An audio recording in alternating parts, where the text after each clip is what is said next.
నువ్వు తోమబడకుండా ఒక వ్యక్తికి ఎందుకు పెళ్లి కాదో తెలుసా? ఒక అమ్మాయికి ఎందుకు పెళ్లి కాదో తెలుసా? ఒక ఇంట్లో ఎందుకు ఆశీర్వాదం రాదో తెలుసా? ఒక క్రైస్తవుని ఇంట్లో ఎందుకు శాపం ఉంటుందో తెలుసా? వారిలో ఇంకా మార్చుకోవలసినవి, తోముకోవలసినవి, శుద్ధి చేసుకోవలసినవి ఏవో ఉంటాయి. అవి శుద్ధీకరించబడేంత వరకు, ఆ బుద్ధిని తోముకొని తీసివేసుకునేంత వరకు, ఆ పాపాన్ని మానుకునేంత వరకు, ఆ స్థితి నుండి నువ్వు బయటపడేంత వరకు నీ జీవితాన్ని దేవుడు ఆశీర్వదించడు. నువ్వు ఎన్ని వాగ్దానాలు తీసుకున్నా. నేను కొంతమంది గురించి ప్రార్థన చేస్తుంటా, ఉపవాసం ఉండి ఏడుస్తుంటా. ఎందుకు వీరి జీవితంలో కార్యాలు జరగట్లేదు? ఎందుకు వీరి కుటుంబంలో ఆ శాపము నింపబడి ఉంది? ఎందుకు వీరి జీవితాల్లో ఆ నష్టము, ఆ కష్టము? ఎందుకంటే వాళ్ళు ఇంకా కడగబడవలసిన అవసరం ఉంది. నా జీవితాన్ని నేను చూసుకున్నప్పుడు నా జీవితంలో ఎందుకు ఇంకా ఆశీర్వాదాలు లేట్ అవుతున్నాయి? నా ఇంట్లో కూడా ఎందుకు ఈ ఆర్థికపరమైన శాపాన్ని నేను అనుభవిస్తున్నా? అంటే ఇంకా నేను కడుక్కోవలసింది ఏదో ఉంది, ఇంకా నేను శుద్ధి చేసుకోవలసింది ఏదో ఉంది. దేవుని పాదాలు పట్టుకొని ఉపవాసాలుండి ప్రభువుని అడుగుతూ ఉన్నా, నాకు చూపించు ప్రభువా, నీ వాక్యముతో నన్ను కడుగు, నన్ను శుద్ధీకరించు. ఒకవేళ ఆ పాపము నాకు తెలియకపోవచ్చేమో, ఒకవేళ అది పాపముగా నాకు అనిపించకపోవచ్చేమో, ఏదో ఒక బలహీనతని, ఏదో ఒక ఆశ అని, ఏదో పోనీలే జరిగిపోతుంది కదా. కొంతమంది ఎంత మోసపోతారు అంటే, బయట పడలేదు అంటే, అల్లరిపాలు కాలేదు అంటే అది దేవుని చిత్తం అనుకుంటా ఉంటారు. పాపం చేస్తూ అల్లరిపాలు కాకుండా, ఎవరు ఏమనుకోకుండా జరిగిపోతూ ఉంటే దేవుడు కూడా నా బాధ చూసినాడేమోలే, దేవునికి కూడా ఇది నచ్చిందేమోలే, దేవునికి కూడా ఇది ఇష్టమేనేలే అనుకుంటుంటారు. మనం ఆరాధించే దేవుడు పాపము విషయంలో రోషము కలిగిన వాడు. ఎట్టి పరిస్థితుల్లో పాపం విషయంలో పోనీలే అనుకునేవాడు కాదు మన దేవుడు.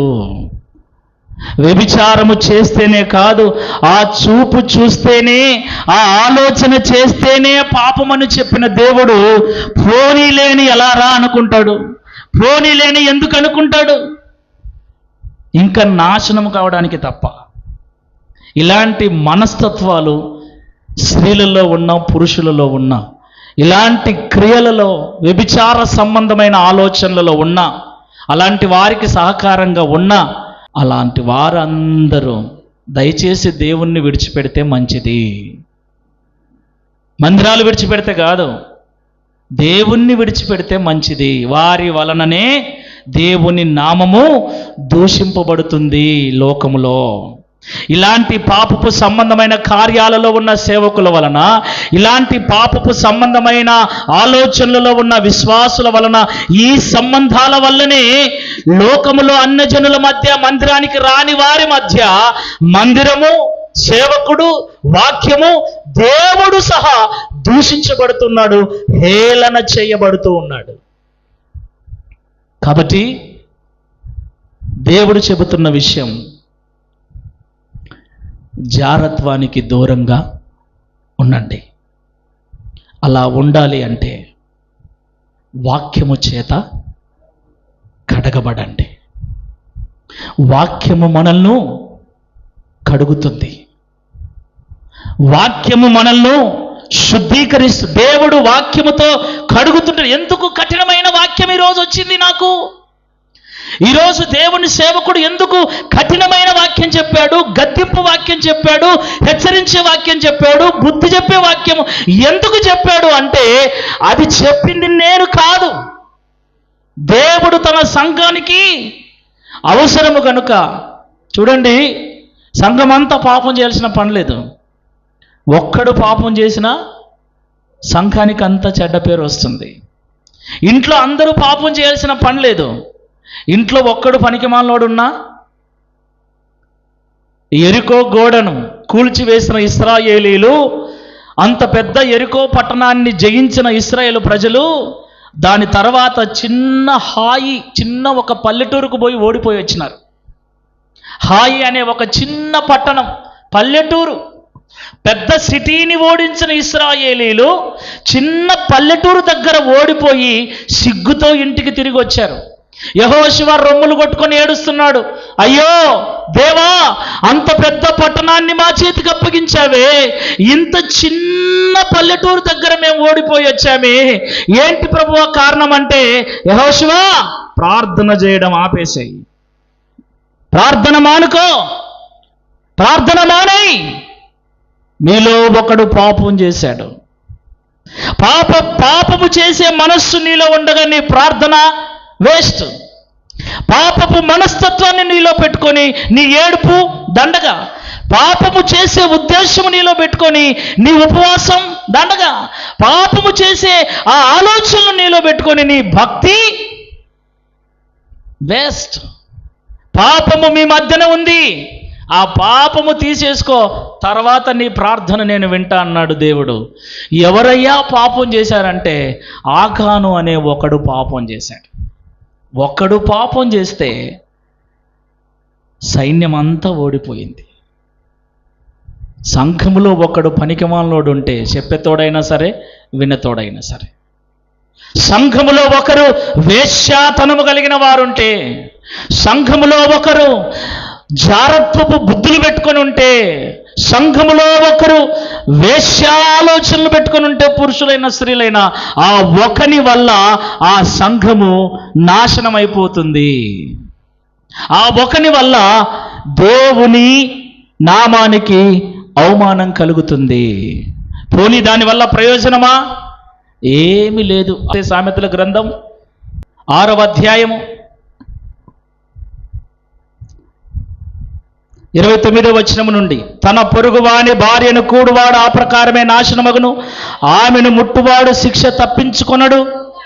దొంగ ఆకలిగొని ప్రాణరక్షణ కొరకు దొంగిలిన ఎడలా, దొంగతనం చేసినా కూడా, ఎందుకురా దొంగతనం చేసినావంటే, అయ్యా నా ఇంట్లో పిల్లలకు బాగలేదనో, అయ్యా తినడానికి తిండి లేక నేను దొంగతనం చేసినానంటే, పోనీలేరా తిండికి లేక దొంగతనం చేసినాడని అంటారు.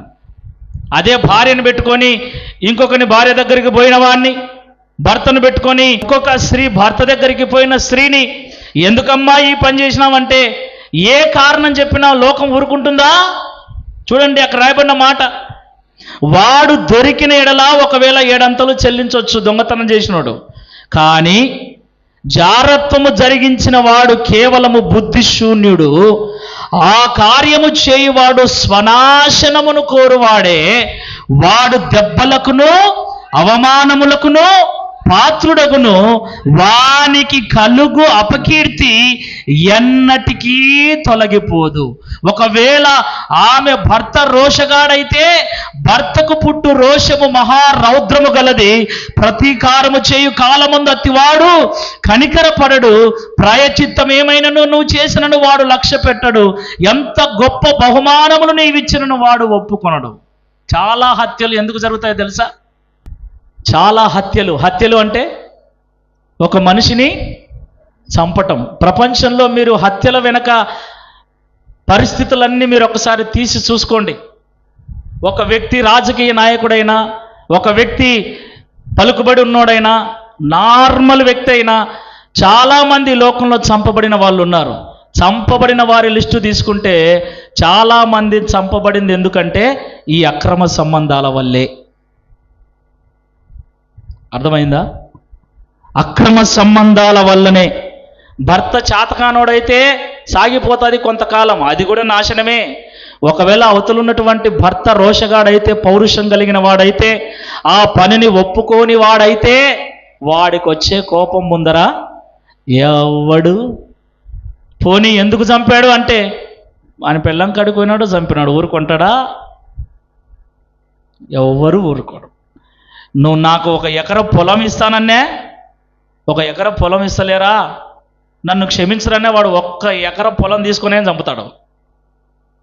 ఎందుకంటే అంత అవమానం, అది అంత బాధకరమైన విషయం. అందుకే అక్రమ సంబంధాల జోలికి పోకండి, దయచేసి చెప్తున్నా. దొరల్లాగా బ్రతకండి. Praise the lord. మగోడు ఎప్పుడు తల ఎత్తుకొని బతుకుతాడో తెలుసా? దేవుడు తనకిచ్చిన భార్యతో మాత్రమే జీవిస్తూ ఉన్నప్పుడు. హల్లెలూయా, హల్లెలూయా. పెళ్లి కాని అమ్మాయిలైనా అబ్బాయిలైనా ధైర్యంగా ఎప్పుడు బ్రతుకుతారో తెలుసా? ఎలాంటి పాప సంబంధమైన ఆలోచనలు లేకుండా. పెళ్ళైన తర్వాత నా భర్తతోనే, పెళ్ళైన తర్వాత నా భార్యతోనే ఆ సంబంధము నేను కలిగి ఉండాలన్న తృష్ణ కలిగి ఆ యొక్క సంకల్పంతో బ్రతికేటువంటి అమ్మాయిలు అబ్బాయిలు ఎక్కడున్నా బాగుంటారు. Praise the lord. తల్లిదండ్రులుగా నేను చెబుతున్న మరొక విన్నపం ఏంటంటే, మీ యవ్వన కాలంలో ఉన్న అమ్మాయిలకైనా అబ్బాయిలకైనా వయస్సు రాగానే పెళ్లి చేస్తే చాలా చాలా మంచిది. ఉద్యోగం చేస్తున్నారులే అని, ఉద్యోగం ఇంకా రాలేదులే అని, రకరకాల కారణాలను బట్టి వయస్సు మీద పడినా కూడా మీరు వారికి వివాహం చేయకుండా వదిలేస్తే, నేను మళ్ళీ చెప్తున్నా, వాళ్ళు చెడిపోవటానికి చిటికేసినంత దూరంలో ఉన్నారన్న సంగతి మాత్రం మర్చిపోకండి.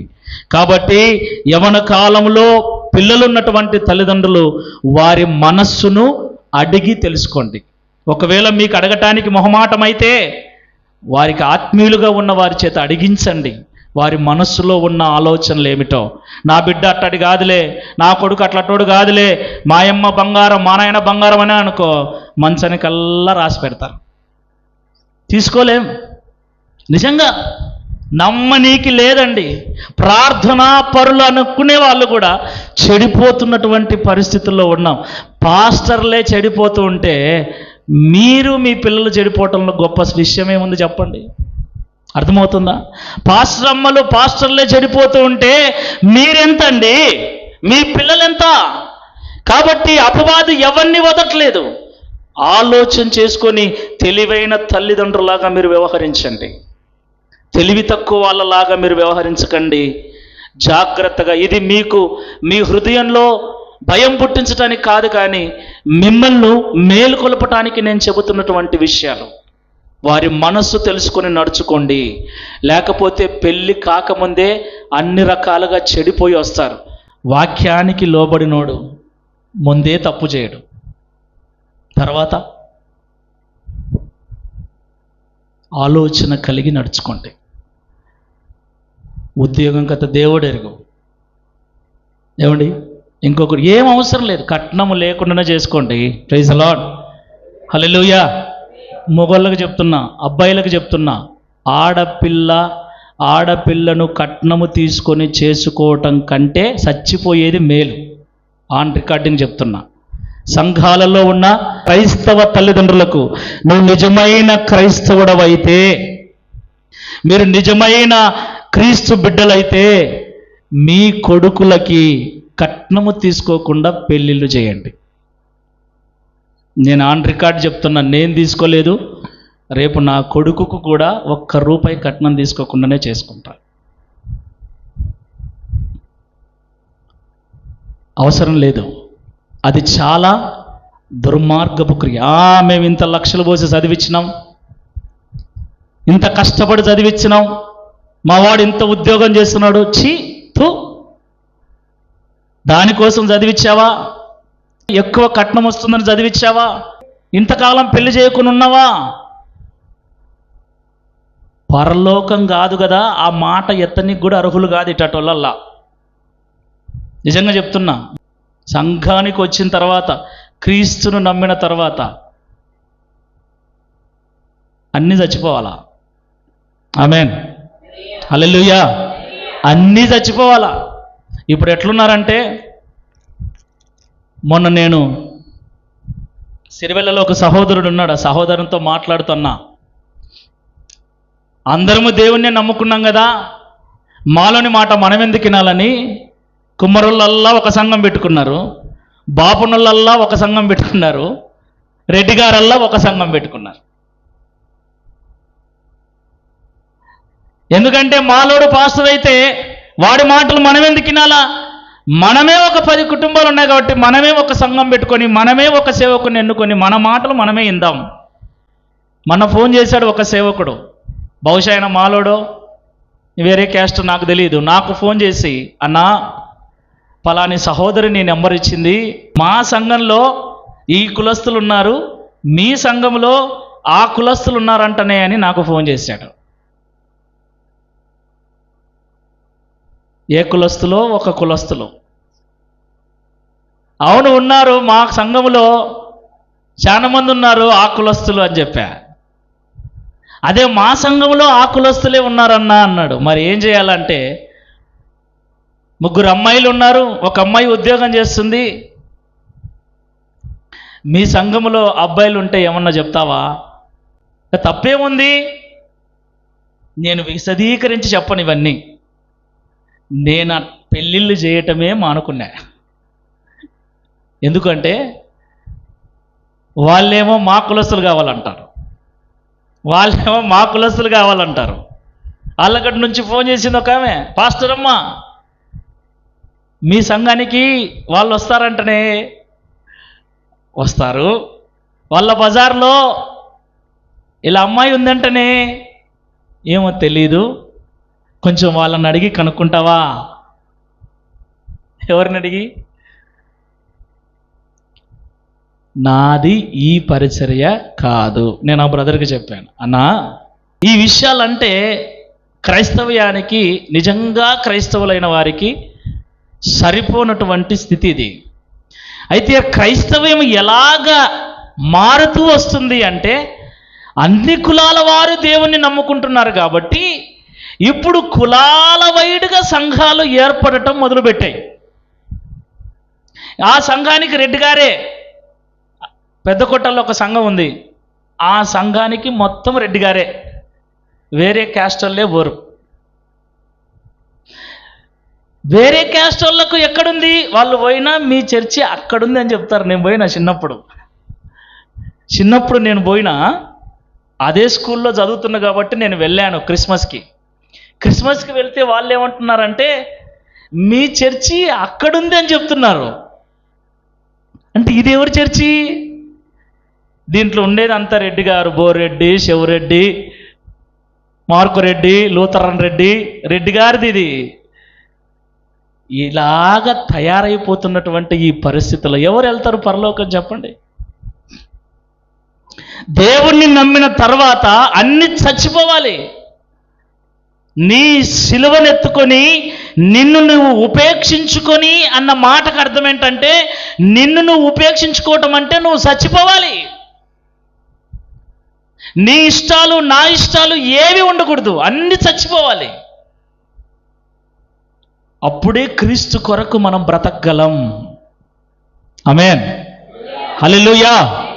కాబట్టి పరలోకం వెళ్ళాలని ప్రభువుని నమ్ముకున్న మనం గుర్తుపెట్టుకోవలసిన విషయం ఏంటంటే, మీరైనా నేనైనా జారత్వమునకు, వ్యభిచారానికి, వేశ్యాతనమునకు దూరంగా ఉండాలి. భార్యలారా, మీ భర్తలను మీరేమి కవ్వించాల్సిన అవసరం లేదు, మురిపించాల్సిన అవసరం లేదు. మీరు ఉన్నట్లే ఉండండి. ఆమేన్, హల్లెలూయా, హల్లెలూయా.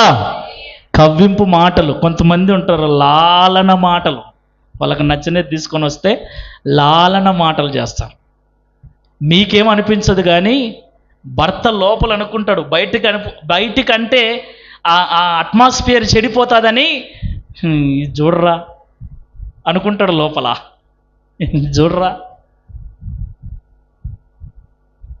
చాలామంది అనుకుంటారు. కాబట్టి భార్యలాగా ఉండండి. ఆమేన్, మీరు భర్తలాగా ఉండండి. హల్లెలూయా. దేవుడిచ్చిన భార్యతో, దేవుడిచ్చిన భర్తతో సంతోషంగా, ఎంత లోతుగైనా సరే మీ ఇద్దరి బంధాన్ని దృఢపరచుకోండి, బలపరచుకోండి. బైబిల్లో వాక్యం చెప్తుంది, భార్య తన ధర్మాన్ని భర్తకును, భర్త తన ధర్మాన్ని భార్యకును నిర్వర్తించవలెను. మీ ఇద్దరి మధ్యన ఎంత డీప్ సంబంధం ఉంటే మీరంత సంతోషంగా ఉంటారు. సంతోషంగా ఉండండి. మీరు ఎంత సంతోషంగా ఉన్నా అది పాపము కాదు, అది తప్పు కాదు. మీరు సంతోషంగా వారితో ఉండకపోతే, మీరు వారికి సమయం ఇవ్వకపోతే, వారు మీకు సమయం ఇవ్వకపోతే, తల్లిదండ్రులుగా మీరు పిల్లలతో మాట్లాడుతూ ఉండండి. మీ పిల్లలకు మీరు సమయం ఇవ్వండి. మీ పిల్లలతో కలిసి ఆడుకోండి. Praise the lord.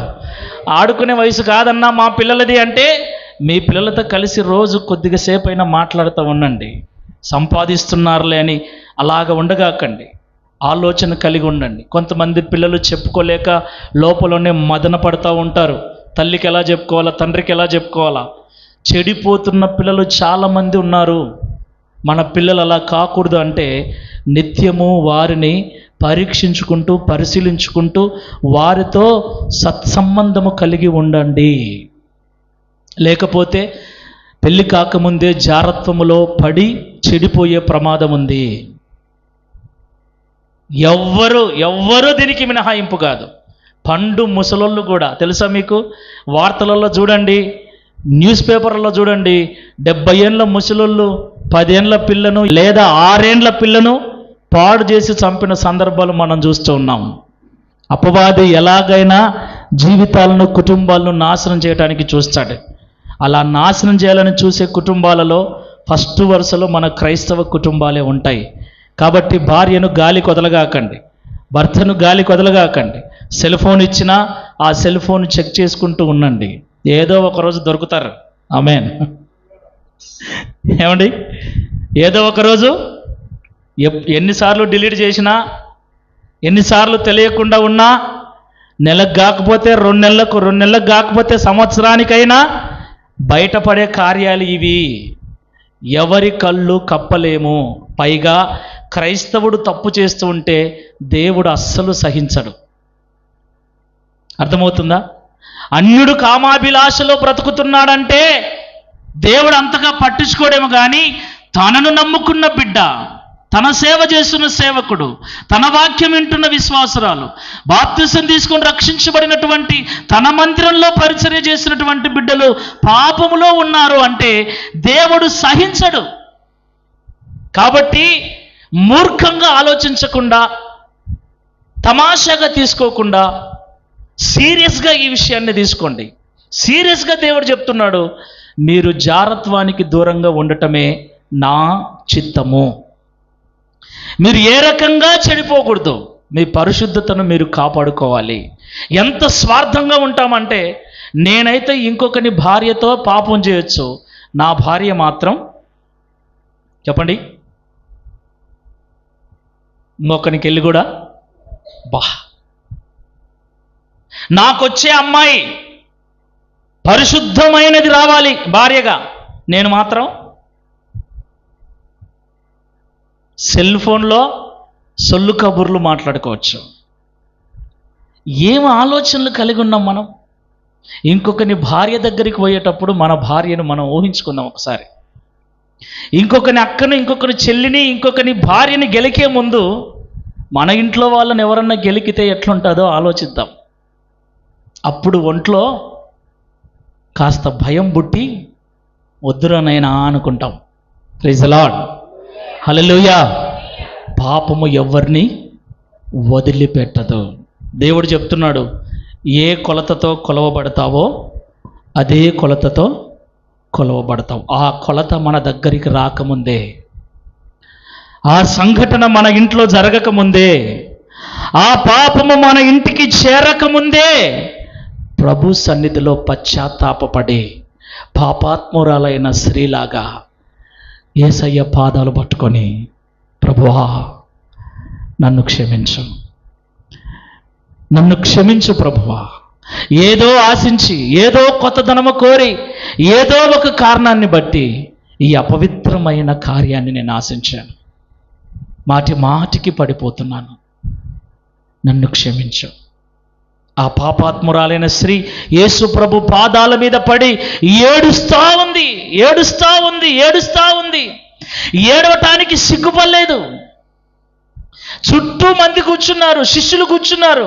ఆ ఇంట్లో ఉన్న వాళ్ళందరూ ఎంతమంది చూస్తున్నా తాను చేసిన పాపము తనకు గుర్తొచ్చి, ఎంతకాలం ఈ పాపము బ్రతుకు, ఎంతకాలము ఈ నీచమైన జీవితం, ఎంతకాలము మనుషుల చేత తృణీకరించబడిన ఈ స్థితి, ఇంకెంతకాలము ఇలాగే ఉండి ఇలాగే చచ్చిపోతే అని తన జీవితాన్ని తెలుసుకొని, తన స్థితిని తెలుసుకొని, పాపములు క్షమించగల దేవుని యొద్దకు చేరి, పాపములు రక్షించగల యేసుక్రీస్తు ప్రభుల వారి పాదముల చెంతపడి కన్నీళ్లతో కుమిలిపోతూ కుమిలిపోతూ కుమిలిపోతూ ఏడుస్తుంది. ఆమె ఆంతర్యము యేసయ్యకు తెలుసు. Praise the lord. నువ్వు ఏడుస్తుంటే నీ పక్కనోళ్ళకు తెలియకపోవచ్చు, నీ ఇంట్లో వాళ్ళకు తెలియకపోవచ్చు, కానీ నువ్వు ఏ ఉద్దేశముతో కన్నీళ్లు విడిచి ప్రార్థన చేస్తూ ఉన్నావో నీ కన్నీళ్లు చూసే దేవుడు ఆయన. కన్నీటికి కారణమైన స్థితులన్నిటినీ మార్చగలిగిన దేవుడు ఆయన. మనం ఏంట్రా అంటే గురిగింజల్లాగా బతుకుతున్నాం. ఎలా? పైన తెల్ల బట్టలు, చేతిలో బైబిలు, తలకు ముసుగు, ఆదివారం వస్తే మందిరానికి, పైన ఎరుపు కింద నలుపు అన్నట్లుగా పాపము కనబడకుండా కవరింగులు చేసుకుంటున్నాం. పేర్లు మార్చి, సిమ్ములు మార్చి, స్టేటస్లు మార్చి, యూట్యూబ్లో కాకుంటే ఫేస్బుక్లో కాకుంటే ఇన్స్టాగ్రామ్లో కాకుంటే మెసెంజర్లో కాకుంటే ఎన్ని కవరింగులో. ఒక్కటి గుర్తుపెట్టుకోండి, ఎన్ని కవరింగులు చేసినా వ్యభిచారము బయటపడుతుంది. ఎన్ని కవరింగులు చేసినా పాపపు స్వభావము దేవుడు బయట పెడతాడు. బైబిల్లో ఆదికాండం మొదలుకొని ప్రకటన గ్రంథం వరకు వ్యభిచారం చేసిన వాడిని ఎవరిని వదిలిపెట్టాడో ఒకరిని చూపియండి. దావీదంతటి వాన్నే నీళ్లు దాపించాడు దేవుడు.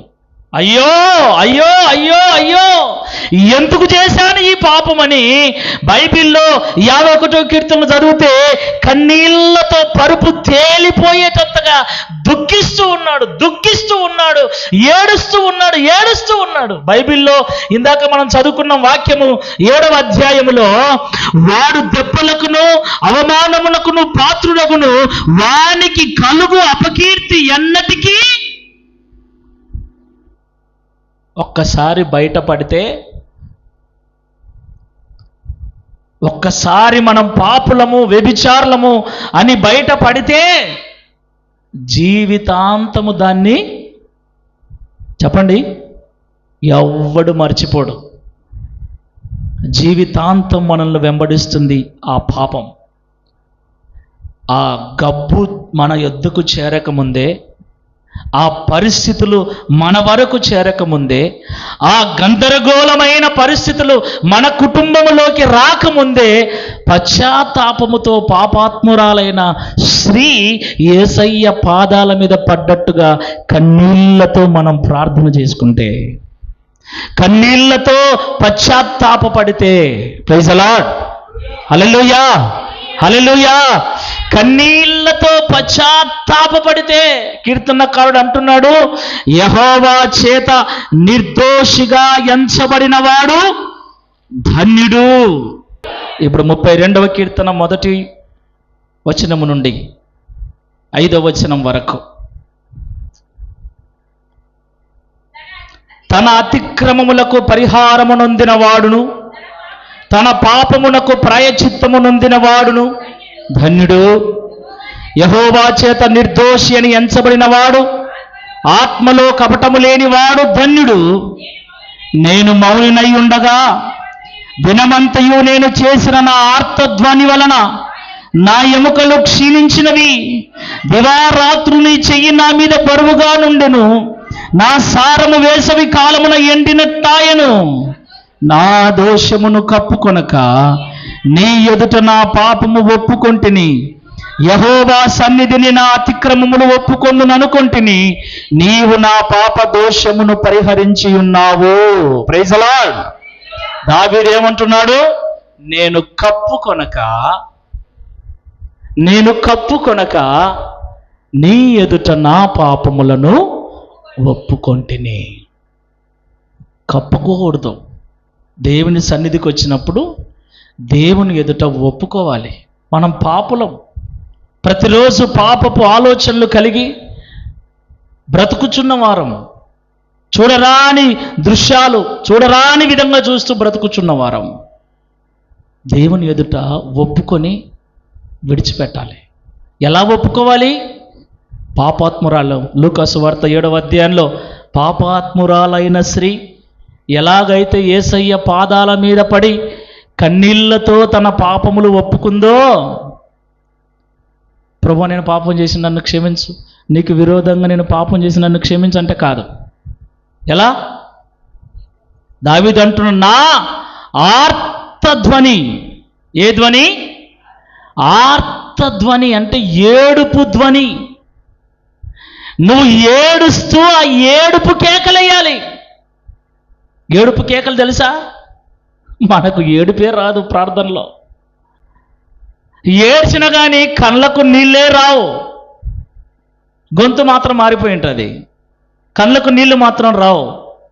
అది ఆర్తధ్వని కాదు, అది ఏడుపు ధ్వని కాదు. ఆ పాపాత్మురాలైనటువంటి స్త్రీ ఎలాగైతే ఏడ్చి కన్నీళ్లకు పాదాలన్నీ, కన్నీళ్లతోనే పాదాలు కడిగిందంటే ఎంత ఏడ్చిందండి. కన్నీళ్లతో నా మంచము తేలియాడెను. మంచం మీద పండుకొని పనికిమాలిన ఆలోచనలు చేయమంటే, నా మొగుడు నా కాడికి రాకున్నాడు, నా పిల్లం నా కాడికి రాకున్నది, పెళ్ళయి 2 పిల్లలు, పెళ్ళిడికి వచ్చిన పిల్లలు వచ్చినా నీకు కామం సావలేదంటే ఏ జాతి మనిషి వెనకాలను? పెళ్ళిడికి వచ్చే పిల్లల్ని ఇంట్లో పెట్టుకొని నీకు పాపపు సంబంధమైన ఆలోచనలు వస్తున్నాయంటే ఏ రకమైన మనిషి అనుకోవాలా? ఇలాంటి మనస్తత్వాలు పెట్టుకొని కుటుంబాల్లో పాడు చేయడానికి సంఘాలకు వచ్చే వాళ్ళు చాలా మంది ఉన్నారు. ప్రార్థనలకు వస్తుంది ఇలాంటి బుద్ధులు పెట్టుకొని. ఇంకా వాక్యం చెప్పేతోడు అలాంటి బుద్ధి ఉన్నోడైతే ఇంకా పండగే. నాది నువ్వు చెప్పగాకు, నీది నేను చెప్పగాక అన్నట్టు ఉంటుంది. ఇంకా కొంచెం వాడు రోషము కలిగిన వాడు, పాపాన్ని జయించిన వాడు, పాపము జోలికి పోనివాడు, పాపము నుండి విడిపింపబడిన వాడు, యెహోవా చేత నిర్దోషిగా ఎంచబడిన వాడైతే కష్టమే. ఇంకా నేను చెప్పాను, పాపమైన మానుకాల, ప్రార్థనైన మానుకాల, ఈ రెండే. పాపాన్నైనా విడిచిపెట్టు, దేవుణ్ణైనా విడిచిపెట్టు. అది ఇది కావాలి అంటే నాశనమైపోతాం. మీరైనా నేనైనా. నా కుటుంబం నాశనం అవుతుంది, నేను నాశనం అవుతా, సేవ నాశనం అవుతుంది, నా వలన దేవుని నామానికి అవమానం కలుగుతుంది. ఆ అవకాశాన్ని లోకానికి, సాతానుకు, మనుషులకు ఇవ్వకూడదు అన్నటువంటి తృష్ణ విశ్వాసులమైన మనలో ఉండాలి.